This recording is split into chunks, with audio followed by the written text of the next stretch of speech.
Hello and welcome back to my channel. Today's video is going to be me sharing with you what I'm going to be having for lunch and for dinner, and I guess any snacks in between. As most of you know, I'm not a breakfast eater.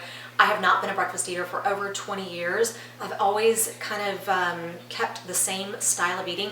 I do have a video and it's called How I Stay Thin and Fit After 40. I'm 46. If you are interested in the information in that video, I will go ahead and put a link to it in my description box below so that you can go check it out just in case you're curious. Like I said, I've just been eating this way my entire life. I kind of reach for the same foods or very similar foods, and somehow it's just kind of worked out for me. Now I do want to say that there are certain comments that really affect me the most, and it's why I love making these videos, because I will have somebody come back to me either here on YouTube or on Instagram, and they'll say that they've kind of adapted some of my eating habits and eating styles and some of the meals that I've shown, and that they've lost weight and that they are loving their body and stuff like that and have a better self-image because of it. And I cannot tell you, that has got to be like the absolute #1 best comment that I can get, because that means that something that I'm doing is really affecting somebody else's life, and that just means so much to me. So I really totally appreciate whenever you come back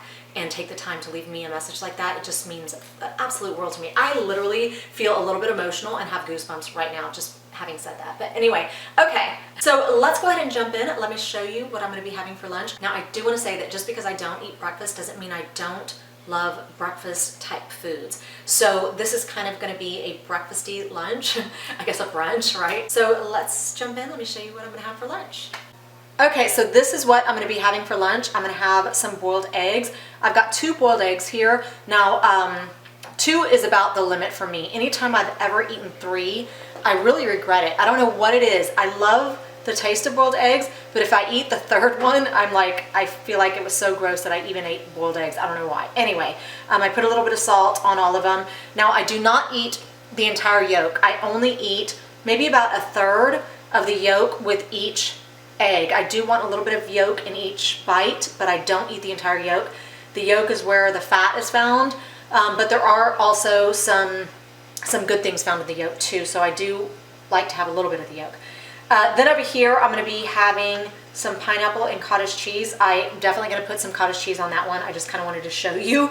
Now, when I get my pineapple, I make sure that it's 100% pineapple juice, that it's not in like heavy syrup or anything like that. I actually prefer canned pineapple over fresh pineapple. I don't know why. Seems like I can never get a perfect pineapple. I don't know. It's just never... It's never perfect to me. Some parts of it are soft, some are hard, and I'm just never happy. And then I've got fat-free cottage cheese over here. Now this is from my local grocery store. I think it's only a Texas grocery store, H-E-B.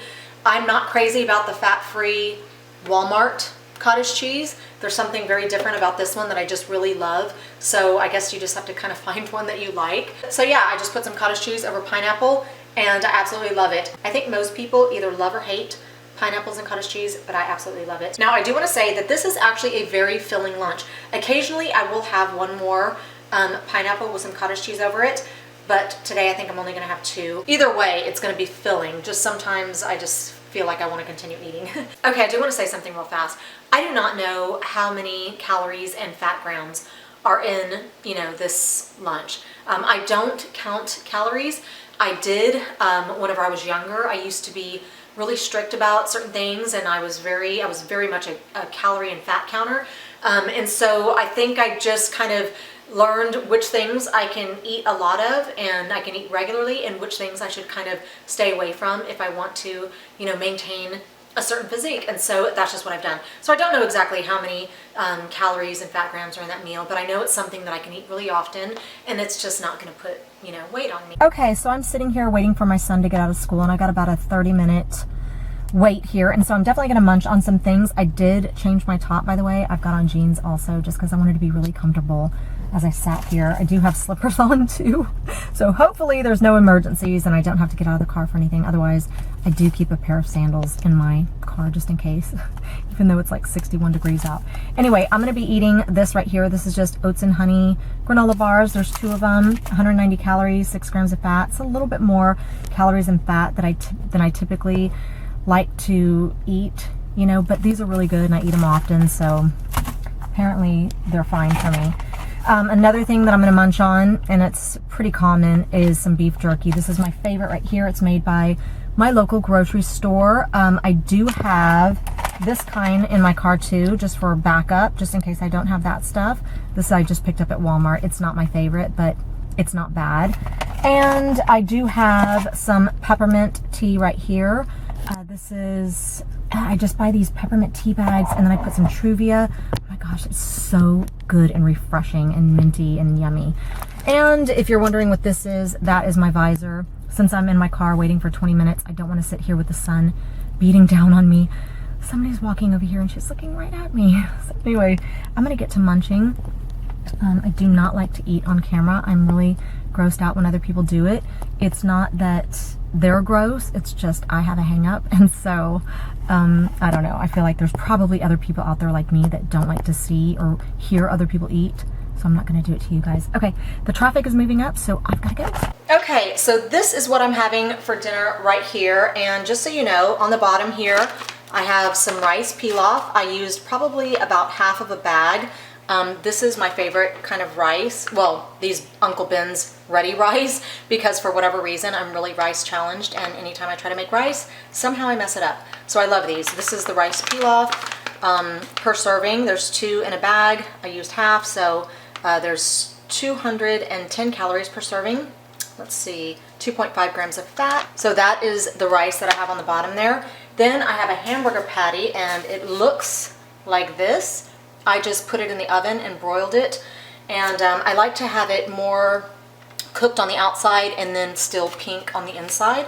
So that's what's under there, and it's super lean beef, so it's the lowest fat beef that you can buy. And then I have some grilled mushrooms and onions right here on top, and the way that I cook those, I just coated the bottom of the pan with some olive oil, just a very little bit of olive oil, and then I take a paper towel and I really just move it all around. So I just want to coat the bottom of the pan without adding too much fat to my meal. And like I said, I just coat the bottom so nothing sticks. But once it starts cooking, the juices, the natural juices from the mushrooms and onions, it doesn't stick anyways. I've done it before with no oil at all. And I do understand that some fats are good for you, but you can still go overboard on good fats as well. Then I put some gravy on top there, and all that is a jar of this home-style gravy by Heinz. It's called Savory Beef. In a fourth of a cup, there's 25 calories, 1 gram of fat. That's nothing. I've got that mixed with a can of 98% fat-free cream of mushroom. Again, 60 calories per serving, 2 grams of fat. That's really nothing. And a serving is half of a cup. So I mixed those together with about a half of a can of water, and that's how I made the gravy. It is so, so delicious. And yeah, that's what I'm gonna be having for dinner. Now, if I want something on the side, even though I feel like that's gonna be very, very filling, then I'm probably just gonna have some carrots and this yogurt ranch right here. I've talked about this before. I find it in the produce section at my grocery store. It is so good. I do not like your typical light ranch, but this is so delicious. And again, 2 tablespoons has 45 calories, 3 grams of fat, and to me it tastes very, very, very similar to regular ranch. Sometimes, occasionally, I will mix it with a little bit of regular ranch, but even by itself, it's just so delicious. So that might be what I have on the side. Oh, one more thing. I did season the meat with this right here, and it's made by Fiesta. It's called Seasoned Meat Tenderizer, and I actually did season the mushrooms and onions with this as well. So yeah, so that's what I'm having for dinner tonight. Okay, so that is the end of the video. Thank you so much for watching. I really appreciate it. Let me know in the comment section if you like seeing this type of video from me, these food-related videos. You know, all of us here on YouTube, we're always trying to figure out what our subscribers like to see from us most. And so if you leave me a comment or hit the like button or something like that, then that'll let me know. So thank you so much for watching. I hope you guys have a fantastic weekend. Happy holidays, and I will see you next week.